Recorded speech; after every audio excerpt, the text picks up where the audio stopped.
जिला जौनपुर के शाहगंज इलाके में आबाद मिल्लत नगर को बसे हुए लगभग एक दशक से ज्यादा का वक्त बीत चुका है। इसके बावजूद आज भी यह इलाका बुनियादी सहूलतों से महरूम है।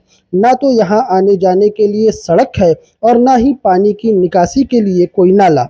एक तरफ जहां सूबे के मुख्यमंत्री योगी आदित्यनाथ ने दशहरा से पहले सभी सड़कों को गड्ढा मुक्त करने का निर्देश जारी किया है, तो वहीं इस गांव के लोगों के पास गांव से बाहर निकलने के लिए कोई सड़क ही नहीं है। सड़क के नाम पर कुछ गड्ढे हैं जिन गड्ढों से वो बाजार की तरफ जाते हैं, लेकिन अगर बरसात हो जाए तो इन्हीं गड्ढों में बच्चे मछलियों का शिकार करते हैं। प्रदेश के मुख्यमंत्री योगी आदित्यनाथ ने हाल ही में एक बयान जारी करते हुए कहा है कि दशहरा से पहले उत्तर प्रदेश की तमाम सड़कों से गड्ढे भर दिए जाएं। हम इस वक्त मौजूद हैं जिला जौनपुर के शाहगंज इलाका के एक गांव में, और जैसा कि आप देख सकते हैं कि इस गांव का नाम खरौना है और इस गांव की ये आबादी है और ये आबादी का पूरा जो निकास है वो इसी रास्ते से होते हुए सीधा शाहगंज की तरफ निकल जाता है, जो कस्बे में जाकर मिलता है। हम जिस रास्ते पर खड़े हैं आप देख सकते हैं कि इस रास्ते पर चलना मुहाल है। जिस गड्ढे को भरने की बात हमारे मुख्यमंत्री योगी आदित्यनाथ जी कह रहे हैं, उस गड्ढे की हालत ये है कि आज आप अगर मछली पालन करने के शौकीन हैं तो इस गड्ढे को आप लीज पर तहसील प्रशासन से लेकर और बाकायदा इसमें मछली पालन का काम कर सकते हैं। जो सबसे बड़ी समस्या है यहाँ की कि यहाँ के लोगों का कहना है कि एक तो रास्ता नहीं है, दूसरी चीज़ पानी की निकासी ना होने की वजह से बरसात के मौसम में यहाँ पानी पूरी तरह से जमा हो जाता है। चूँकि घर का जो गंदा पानी है वो भी बाहर निकलता है और जब जल भराव की समस्या यहाँ पैदा होती है तो उसके बाद मच्छर पैदा होते हैं, उन मच्छरों से बीमारियाँ फैलती हैं। दूसरी जो सबसे बड़ी बात यह है कि यही पानी ज़मीन के नीचे जाता है सोखते हुए और फिर वो जाकर कहीं किसी की बोरिंग के सोते में जब लग जाता है तो पाइप से और समरसेबल वगैरह में गंदा पानी आने लगता है और गंदा पानी पीकर लोग बीमार हो रहे हैं। इसी रास्ते से बच्चे स्कूल जाते हैं, महिलाएं और जो मरीज हैं वो भी इसी रास्ते से अस्पताल और दूसरे कामों के लिए जाते हैं। बाज़ दफ़ा ऐसा होता है कि लोग इसी में गिर जाते हैं, गिरकर घायल होते हैं, छोटे बच्चे भी गिरते हैं। किस तरह की समस्या का सामना करना पड़ रहा है आप लोगों को यहाँ पर? समस्या का सामना ये करना पड़ रहा है कि हमारे जैसे बच्चे हैं स्कूल जाते हैं और जब वो स्कूल जाते हैं तो उनकी वैन जो है यहाँ तक नहीं आ पाती है। ना आने का कारण ये है कि आप जल जमाव देख सकते हैं और हमारे बच्चे मेन रोड तक पैदल जाते हैं, तकरीबन आधा किलोमीटर पैदल जाके बस पे बैठते हैं, तब जाकर वो स्कूल जाते हैं। और हम लोगों ने कई दफ़ा प्रधान से भी गुजारिश की है कि हमारे मिल्लत नगर का रास्ता बनवा दें, लेकिन उनके ऊपर कुछ असर नहीं पड़ता है। हम लोग जाते हैं उनके पास और कहते हैं, वो कहते हैं देखते हैं। और एक बार तो हम लोगों ने कई लोगों ने जाकर उनको वो दिया था, सिग्नेचर करके उन्होंने मांगा था तो हम लोगों ने दिया था, लेकिन आज तक अभी तक कोई काम मिल्लत नगर में नहीं हुआ है। मिल्लत नगर ग्राम पंचायत खरौना में है। मिल्लत नगर की आबादी लगभग क्या होगी? मिल्लत नगर की आबादी लगभग इस वक्त कुछ नहीं तो कितने मकान होंगे? मकान होंगे 200 से 250 मकान होंगे। 200 से 250 मकान है और सबकी हालत यही है? सबकी हालत यही है। क्या पूरे मिल्लत नगर में कहीं भी नाली का निर्माण या सड़क का निर्माण नहीं हुआ है? नहीं, मिल्लत नगर में कहीं भी ना सड़क का निर्माण है ना तो नाली का निर्माण है। पानी का निकासी कहीं नहीं है। लोग जो घर के सामने प्लॉट छूटा हुआ है उसके अंदर नालियां अपनी बहाते हैं और उनकी वजह से कई बीमारियां बच्चों को पकड़ती हैं, जैसे मच्छर पैदा होते हैं, मच्छर काट लिया, मलेरिया हुआ, ऐसी कई बीमारियों का सामना बच्चों को करना पड़ता है। बाकी आप लोग देख ही रहे हैं, रास्ते का हालत आप लोग खुद देख रहे हैं।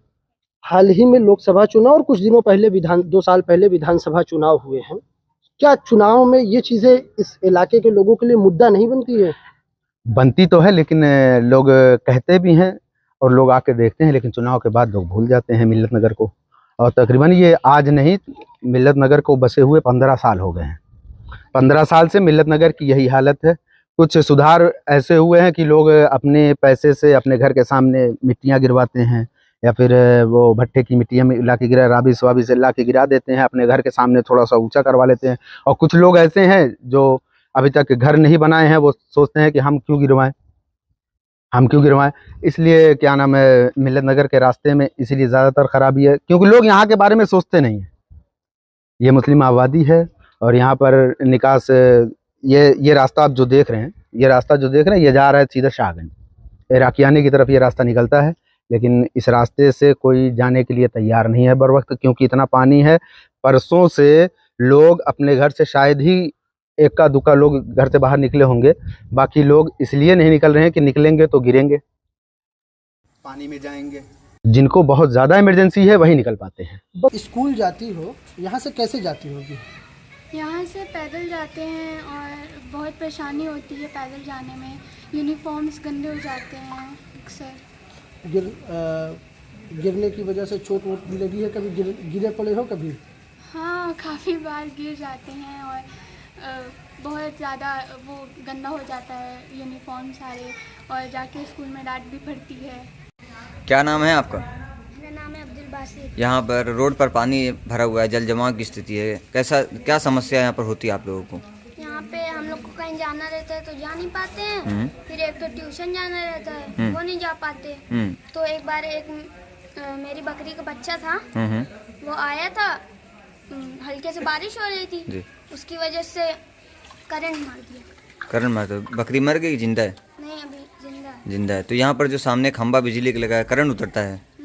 अच्छा, पास में मस्जिद है, नमाज पढ़ने जाते हो? हाँ। तो क्या तकलीफ होती है नमाज पढ़ने जाते हो? गंदा पानी यहाँ पर फैल रहा है रोड पर।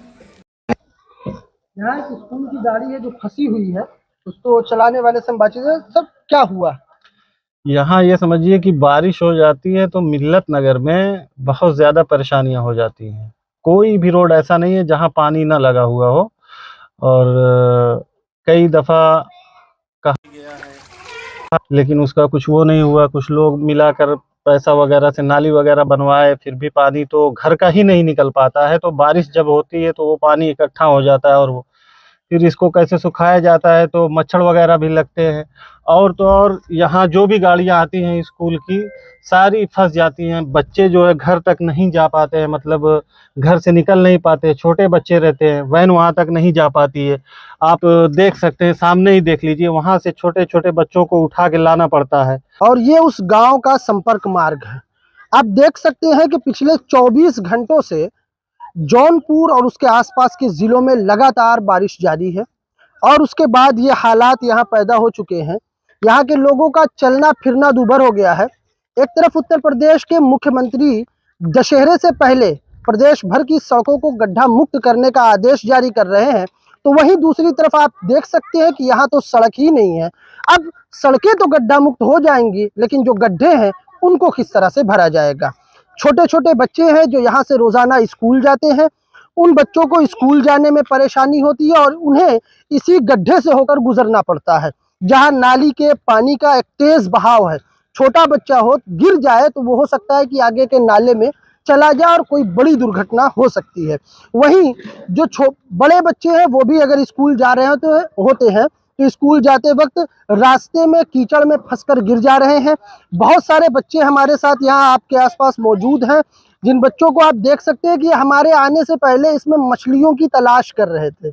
बड़ी बात यह है कि उत्तर प्रदेश का हाल ऐसा है, यहाँ की सड़कों में इतने बड़े गड्ढे मौजूद हैं कि उन गड्ढों में आप आसानी मछलियाँ पकड़ सकते हैं, और बाकायदा लोग मछलियाँ पकड़ रहे हैं।